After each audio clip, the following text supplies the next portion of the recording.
전국 곳곳에서 전세 사기 사건이 잇따르며 사회 초년생들 사이에선 당장은 허리띠를 졸라매더라도 이 위험도가 낮은 월세가 차라리 낫다는 말까지 나오고 있습니다.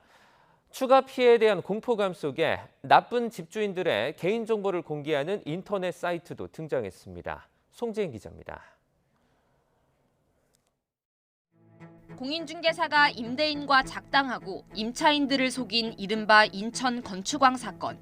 계약 때는 문제 없어 보였던 집주인이 세금 체납으로 결국 파산해버린 경기 동탄 사건까지. 아무리 대비한들 세입자들이 속수무책으로 피해를 보는 전세 사기가 잇따르면서 전세 계약을 기피하는 분위기도 확산하고 있습니다.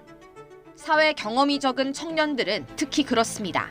전세 사기로 큰 돈을 떼이고 주저앉느니 차라리 다달이 월세를 내겠다는 경우가 느는 겁니다. 계약이 끝나면 월세로 갈 생각입니다. 사실 주변에서 말하다시피 좀 버리는 돈이 되잖아요. 큰 돈들이. 그러니까 그래도 마음이 편안한 게 낫다. 그 이자만 내면 월세보단 싸니까 전세로 가려고 했는데 좀 사기가 너무 많고 좀 무섭기도 하고 불안하기도 해서 그냥 마음 편하게 좀 돈 더 주고 마음 편하게 살자 해서 그냥 월세로 좀 알아보고 있습니다. 실제 고금리로 대출이자 부담이 커지고 전세 사기 사건들까지 본격적으로 터지기 시작한 지난해.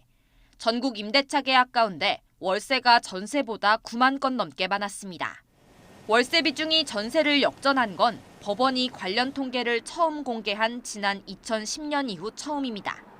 요즘은 전세를 잘 안 찾고 월세로 많이 하는 추세죠. 요즘 매스컴에서 전세 사기니 뭐니 해가지고 그런 영향이 상당히 크고요. 이 같은 불안감 속에서 나쁜 집주인들의 신상을 폭로하는 인터넷 사이트도 등장했습니다.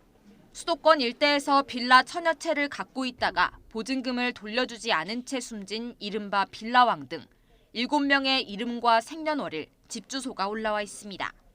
오는 9월 악성 임대인 명단을 공개하는 법이 시행되기 전까지 얼마나 더 많은 추가 피해가 벌어질지 모른다며 개인들이 먼저 나선 겁니다.